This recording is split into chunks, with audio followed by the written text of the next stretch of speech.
thate tuan nadu mo rian kong a lungrathe in umtila DFW area a recruiter exchange ni rian tha tampi kan ngai lai hot le ko hol in rian sok kho si sok nadu a chun John David Lian Rakthon a phone number 2469920315 si kan zong 1900 JL Drive Richardson Texas 75081 a kan lengo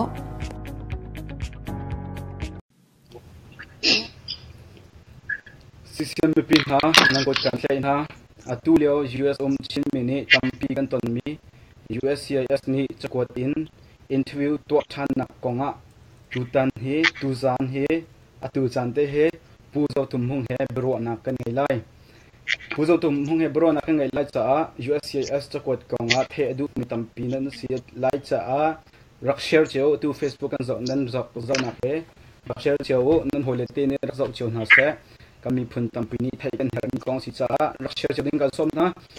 puzo tumhung he kum thong hi le kum li in kum thong hi le kum nga kum khala cheu len UNHCR Kuala Lumpur Malaysia a United Nations Volunteer Team UNV in Rianarak ton mi se chun hu zonga US a phak hu zonga Malaya tampi akal than mi se chon US chawza zonga refugee konga tampi in bia chim mi se kwam mi kam mi phun konga thuk rian rak chuan atu lo hi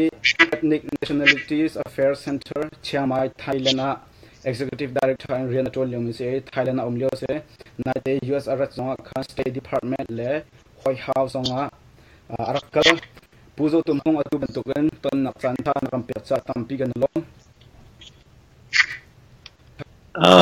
ke zong kalom tu pe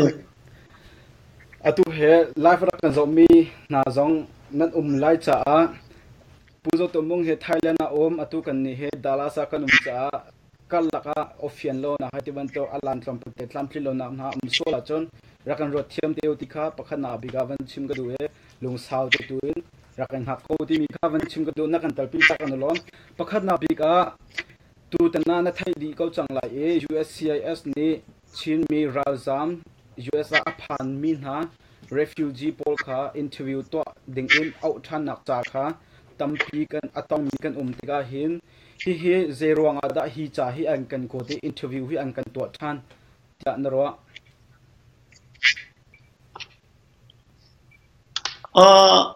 atu bantuk in ruanak on nan ka pekcha tampi ka om pa in hi ko nga ton aka anuk len amas bika chim kadu legal advice kape legal advice is ape tla mi ruan man ka che halo zai cha ke chu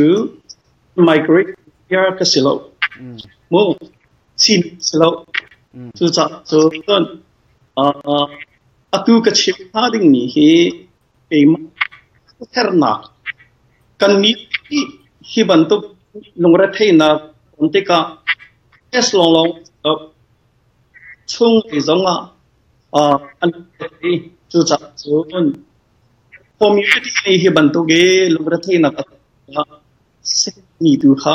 chim ka ti mi se fiang te chim ka do cannot lie ka chim legal advice upadi he pet in pro ni pak ma lo zero nga da hin CS USIS ne chupot ti mi bihal nak chu nai si ka thailo mo ka thailo as in ruo ok ni chu Malaysia refugee states that pakhat US lutika she said RSD temi refugee resettlement ram thumna kal nak ding interview ST US kal nak ding ta lawak an di ati US immigration interview tika step pakat nu patik puma biographic information tim itu di isipang biographic information tim itu demin a hoaxi naturally date of birth quay cả đó nó như nào nó chung quay cả đó nó Syrian đó cuốn people hi atlang in biographic information pi kho se chu Malaysia kan pi ko chu Indonesia lut hal asi pi chinga nak ding cha RSD institute scheme asi ram thum nakal nak ding cha RST ya rakchi si es kal nak ding cha lawaka rakchi masi chu at nak bi op ang ko ngachu zai ro ma da atua es achawani ko nga hin an hal than ha chu ro ni thil asi thil se lai ka sum lo her mi abe ni chu lawyer han chu ba hau sini titik mana khin sini silo immigration law athaini immigration chon refugee kong athaini il function ma ya karwa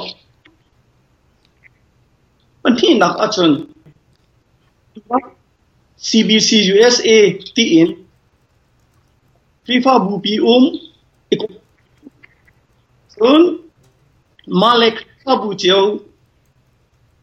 tika khanhani Washington US achokta ka thol haw tia kar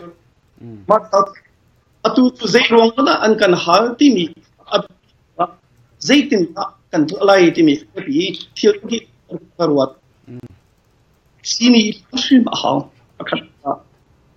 kan ni na ka tol ni Washington DC chon her sia chon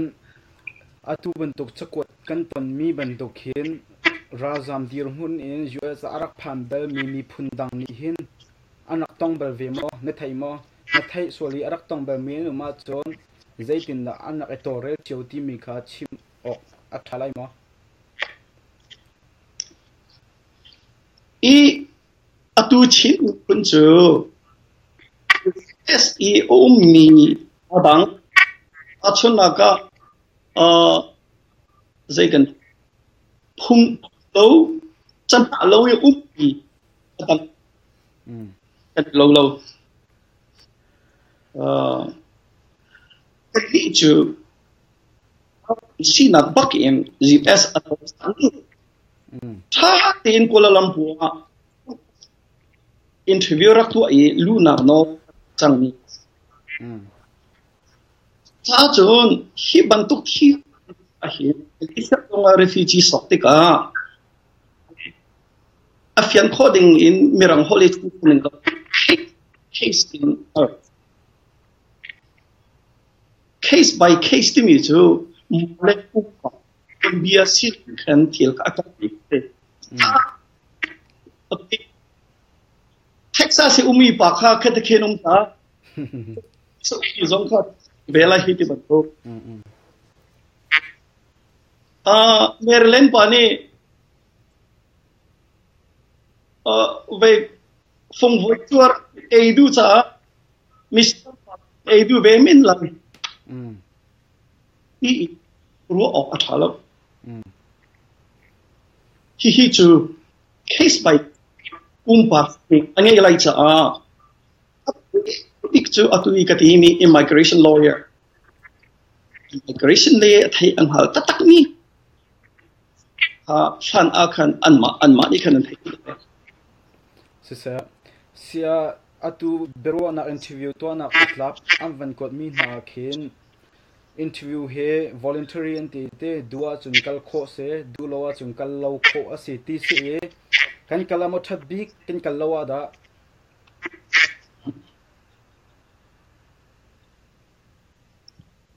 ka phi kho lo zai cha tia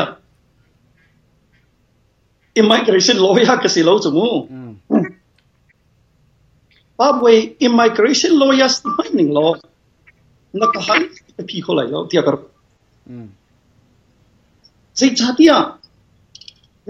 ni immigration lin cha anga mi kha lawyer sining rel ta a case kha tha te rel ta in zero nga da si zaitin da kan ikha tuak ta na chu cha ke nakahal mi kha ama belte mu kan dam lo te ka ho da kan pan si koi kan pan atu ban to gi immigration hit te ka lawyer kan chon ha hit ta chun pe ka do lai ya koi kan da atlang pi na thok dia chu ni khai cho khai tập mấy các đi cần ngay chút để cho cần là cần chết tập được asina in kha cho khai mấy kha cần chết tập lối in cho un căng ta sẽ thì kha asia cho atlai cho ha mấy tập mấy hồi thế vẫn có điều mắc ác chiếm rất khó khăn cần hạ phát thì cả phát cần đâm tới rất sia chon ma cho mấy kha angan deuh hlan kan ha pha deuh hlan a zetin da hi kong jong hi angan deuh hlan a zetin da kan tu a that lai na ronak chok na ngai ma kan tu a that lai ya tu sin ma tu phát pin hi thiệt là quá hỏng, cái cái gì thế cả mi pin pan là như sao lắm, cần tắm lâu thế cả si boy cần pan ban top pan kan sini pusing ka hektia karwat pakat ka, ini Washington DC te na ka sing pa le DHS ate ka ton an haw, peni karwat, sia chon interview a hen akal mi zong num chang e akal lai ding mi zong kha kan tampi lai e kan mi phun chunga ma a hen zaitin na kan le na tha bek na rona na kan che mi tu kha cho si ni vai thang thrim thrimu ti kha se la zaitin da si ni kan than ko bu zong a hen zaitin da bia kan chima a tha bik lai tia na ro kan po a fate ka zai si da kan elai ti mi chu dok ani rai akan fentika si da tha ti kha dok tha te nan thei chu kan liang ru fak ru kan di kan ka re kan zai chu matik long long ka do si chu an pe chu cha hi akal ni an natitik sini lawi akanya num sini law akal mi kha anum ko sini kan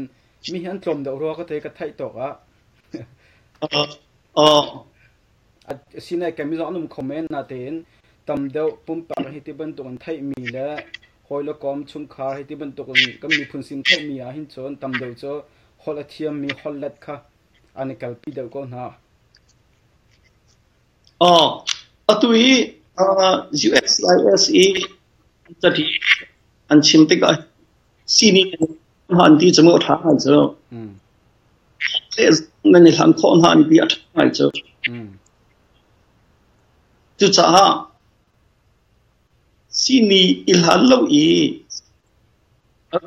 ta khâu hàng tapi chú mấy in chung cho tập in ở chỗ này tapi mấy xem ra có hào in ta thật sẽ hi thiêu kan hi ban to interview to chan dengan au na kan ton mi ni hen zai da zai ro ati chana va thailo e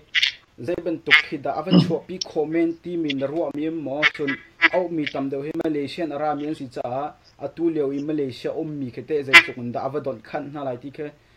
na kan chim kho to va kan chim ta lo 2014 wa dia karwat le kumheli Malaysia e refugee like achin mi pun kha refugee anpi ke suspend an to chung zai ronga tia chon Malaysia e UNHCR alu representative di Richard Karkova amani itimi cho min akhat ni so ani zo akhat ni ti ka ita UNHCR kan hat out ni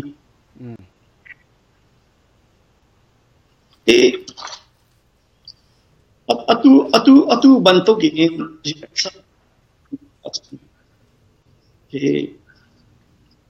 karuan naksos omo aniralin chinang manglong tanto lai ya kasum hi ka song chu var lo wa text tu achana si jum text return minung pakhat ni min ti go so x by y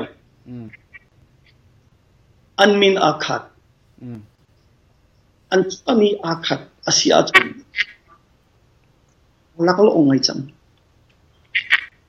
chu cha atu US ha tok thil US a chawza ni adika baby state department the HS lawak hin ina lai melis komo chu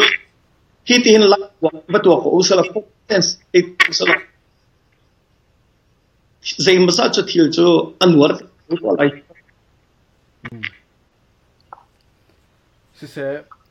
se chun tu tan kong a hinte ta chun na ka nang he cho nali ba ko ti ban ko khum phai khin thei mi ke vom swal na se lete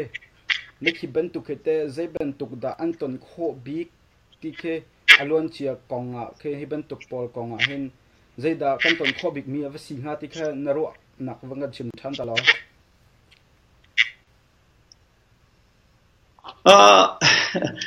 ka lo ni ban spike pa pa case ni angai lai tia ka wa ton ke zong intention attorney lawyer ka selo te ka chim I ama belte ta chun na ka ti ki kukula ken wala ken cho ti thi aman lo alu Google search aken varela kita tampi khaban tok asimi ka cho til cho silo til foi silo se sia chon chuban tuk cho til foi silo na ti min na pol cho ta chun na ka narama na kir lai silawa thong ma chu zat na tla lai he ti ban tom phai khe thim na ke wa pe so na se lo ramma ko than ding ti ban tu dir hun jang ke vom so na se lo khapol khate zaida an lam dangum ri asylum sok na te pol na alam dangum ti mo ti ban tu kha chima ko thadek ma case by case umpa usni angai lai ya karwat na e khaban tu kha hi ban ti til khasis selo da runven na ตัวลายกันในข้างไหลที่จูมาสองจูอตุกติบันตัวเองตัวเชื่อที่ทิลปักขัดมีผู้จะเหี้ยเสียราจำสินัก refugee สินักยุคอลุสังมีหมอรำพัดสังมีข้าที่มี deportation มาเต็มนักรำวัดอาศัยเสียกันจนอันนี้พงอันนี้มีพักขาดมตุnon refoulement เดียนจะจะรังพอจะ non refoulement ยังไงก็ฮิลฟี่อันนี้ไกลมั้งโอเค non refoulement ที่มีอสุราจำอาศัยมีค่ะปักขัดรวงอ่ะเซมนักรำอันปวดท่าเสียตัวขนูขป่าข้าอาศัยนักรำพาร์นักอัตงไลเพราะสุดไลที่ผู้เสียจนปวดละแล้วโอเคอาเฟียงมาเฟียงเราดิอาเฟียงกับเฟียงเขาอ๋ออันนั้นมาวุ่นเฟียงเต็มตัวอาเฟียงไงก็กดกดทันดิ่งก็วันไทยนิ่งจนกดทันดิ่งตัดชุนอาราจามาพามีเมนุงค่ะราจามินอลุจังมีโจอารัมมาคันกดทันดิ่งดิรมุนอสีจงอารัมมาคันฮาร์นอาตองชันไลที่พุ่นหูโคอาเซียกันจนกดทันงาเหล่าที่เขาในวันชิมดูนักสรวกเตะข้าสินะไม่กาล้มยังตัวไลค์อัดลงจังข้าไปปีไงเสอตุเหไลฟ์จอมีจงข้ากันโอคัดลมพอตัวเตะจะเป็นทิกปะรัวมาคารวเสียตัวรักเทียมลำดังกันสิจ้าคันใครมาออฟฟิศเดี๋ยวจะเป็นชิมมีปกค่ะชิมทันโคลมังตุกก็เป็นรวมจังไรเสียจนช่วยจะผ่านมีเห็นกรีนการ์ดอสกไอทีมมีจงกันกรีนการ์ดอ่างUS citizenship อสกทีมมีจงกันcitizenship อาศัยจังมีจงกันคดีดันนักมาฮีจักวดcitizenship มีนี่แต่กันผ่านอาศัยจังมีนี่ผ่านดิ่งเวโมที่มีค่ะกันมาแล้วกันดีรหุ่นเจียวเตะคันมาขับกันชิมทันตลอดอามาสานักฮัลขัดตัวรัวกันเดโอเคอตุกตีบันทุกคันปักเฮกโอเคมาเลเซียราจำซีนักรักษาติกอันนี้เราเจออันนี้เราเจอเราอามาเบลต์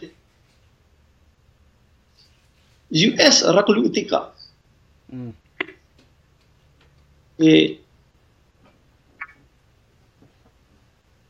อันรักพักติกา fraud นี่ FRAUD as akan jun a consequence ki ton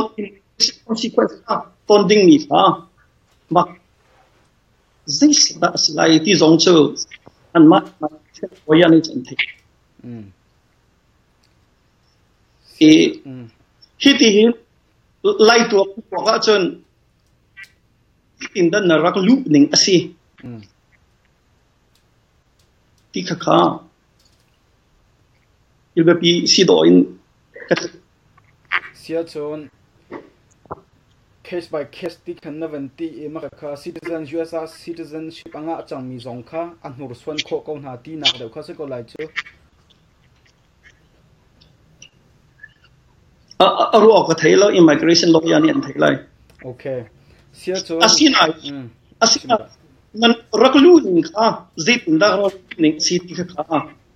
ค่ะ citizens US พักหัวสิจงอ่ะที่กัดที่มีเลย citizen ที่มีจะ US ว่าพูดของสิจมูกสิก็รู้มั้งอาไปปีมีอยู่จู่จิตนั่งรักลู่ที่มีค่ะมาค่ะlawyer thesis an ma ka ka be pia an chia comment ka thelo lawyer se lo se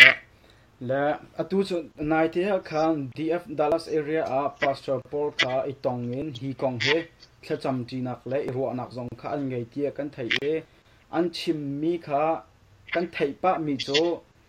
kan mi phun ni hen kan pel nak kha kan pel ko ra kan ro thiamo chu ti ban tuk a si khan ke swal ngai thiam phun khen chimu silati mi kha bia leng pa e chu chu a thamo na man zetinda kalpi o a tharing dil hun sama hoda swal hoda pal mo okay ka chim ta lai chin ni refugee kan sidi mo refugee definition ti mi khat UNHCR 51 asizonga UN convention a as chawzani refugee law ta te nang US refugee law a hin the nation ta te at sulam pakhat na ka wini ante mi se nanga zero mi tam ti ni kan ru asul ton mi chi zam hi politic ong lo politic jas patian pal lo refugee si na definition ada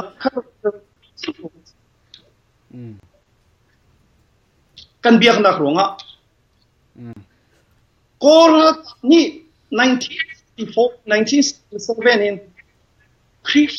akan shem Christianity kan fa sina akan shem ti jo honin el lai vailam tung pa sai dan so ai samba kan missionary Johnson kha honin da ko tu cha chun chini refugee kan biak na ma cha chu US a chawza ne a thei chi pu chu krifa kan ronga or ni sem kha US a thei tu US Department a website of religious persecution fatin ten cha chua 1999 a chua chang country of particular concern ti ati chi kunjo krifa kan sir em hironga refugee kan sir khate ka chimri lai race asilo ethnicity chi ti kan sironga to ko Burmese kan silo Burmese ti mi chu kol kan city nak hin kan sironga to ko akan shem ke chon religion chimu kan sina chim so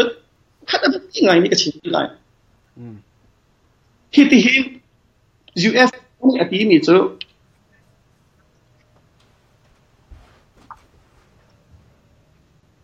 a refugee is not formally resettled in another country. Rompi apa parnagram stay in kwa follow siatu dia ati US law. Mitam pini an khalton dia India le tampi kan look okay. Malaysia to ko tai rela ni to ko akan tai akan thong ni ha immigration center tam tok cha thong in ka kallo na hum lo immigration center tam pi ka kal khale cheu chunga hen thong lo khatlug i Malaysia i UNHCR ni thate na the US chawza ne thate the i katwan mi ko chim mi ka timbal lo si na cha chun UNHCR นี่ชินมีพุ่นค่ากุมเซมซัดค่าเลยนะจะเรียกว่ามาเลเซียกันดูกันฮัลโหล registration ตัวนั้นบุญตัวอนุว่ากันบุญตัวที่ฮัลมาโน CRC เนี่ยที่อิสระต้องในที่นี้เสียแล้วก็ยังท้องอุ่นละเช่นนั้น UNH จะเตะผู้ได้เสียจุดใคร UNH จะทับเตะวัดมาเลเซียมีชินมีพุ่นจ้าทุกที่นั่นเทเขาหรอกมาเลเซียมีตัวดิจันเทเห็นตาข้า US อาเจ้าจ้านี่นี่ใช่จู่จ้าจน refugee ข้าลูเตอร์เป็นหาเตียกันตีกุมเซมาสักขารักตัวอันที่ว่าบนเทคUNS อัตุอันนี้ข้ามันจู่ US จะจู่อาการดองอะไรพวกนั้นคิดตัวอันนี้จับแล้วที่ข้าที่กันเทคนิคอินอาคาเต้ที่เดบันโตข้าที่ข้า2014กุมทองที่กุมโอ้เด็กวัด State Department งานพิกมีบาร์ลารีบาร์มาพิกกันรักตอนบอล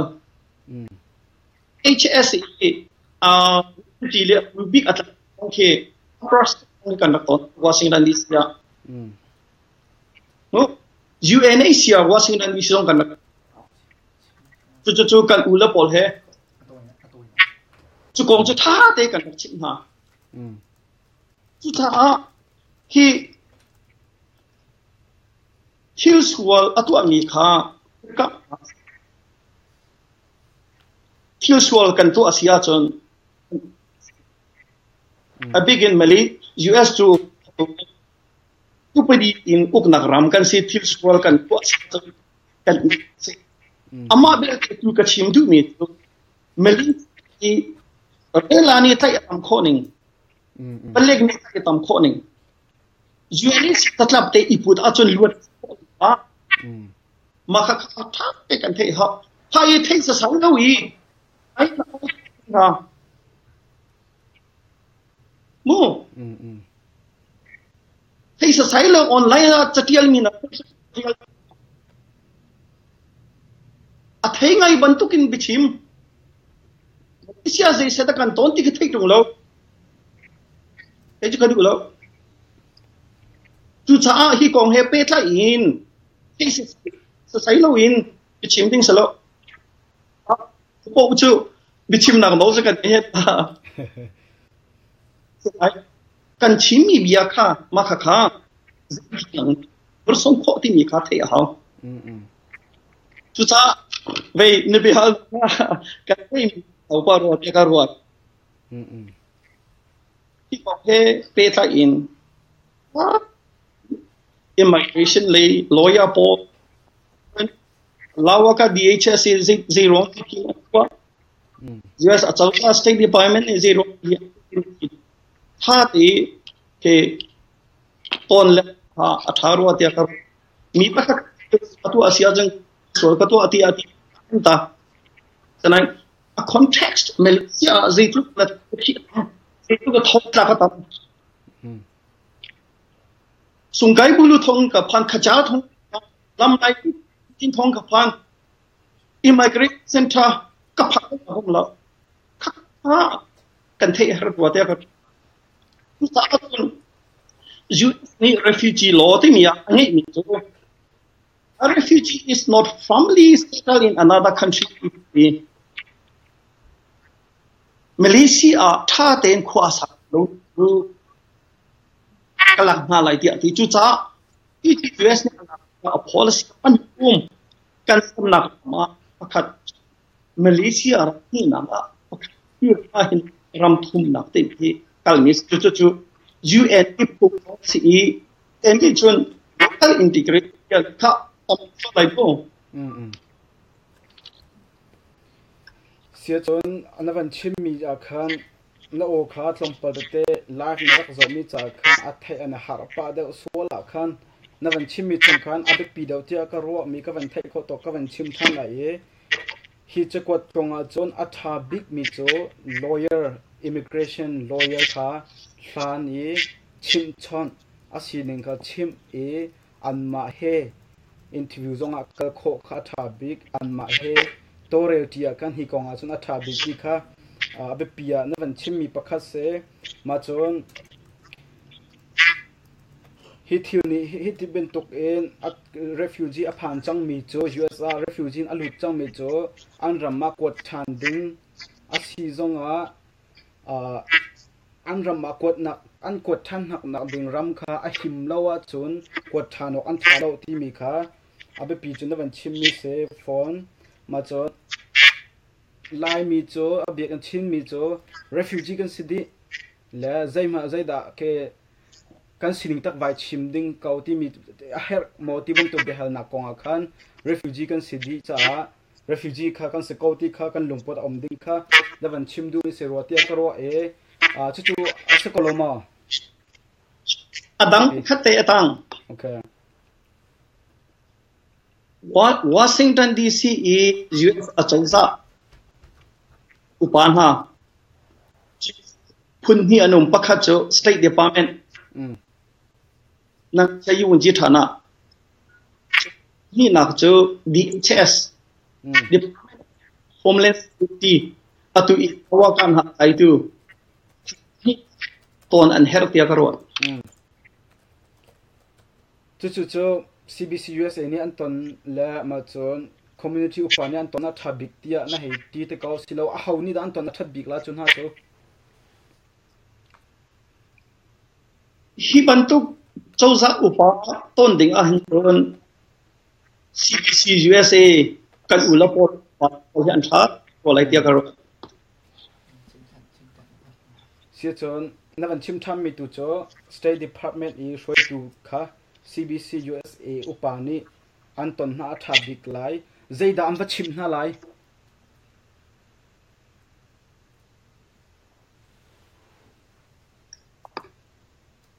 zeida an wachim na lai ti mi chu pakhat nak a chon atu immigration lawyer kha ro nak chot khal ta haulai khanaga chu atu na ka halmi po apal tatako ti ban to pol kha zai consequence har an online imi so apna tu cho mi pun he refugee kan ko religious persecution o city chin kan si ruanga ti mi le koram ari lo da ko se ke do Aung San Suu Kyi ne a foi kan ti ko ka ka na ti to kim ko ti mi khap lo kha ta tin chim than dan hao ya ka wa chu thil pan hi mo li ka ko pakhat ru pi ko do jaga thai lo ap ni na tu cho Malaysia ikan karna ko ra kam uk na ka sri ko ti mi makha abapi big ruatia ka ruwa kong tu chu kan kong ni ke na kan atha de mi ruwa na tha de tam chu sia chun CBC USA upa zong ni anak zok sol anak zok te ko lai hi video he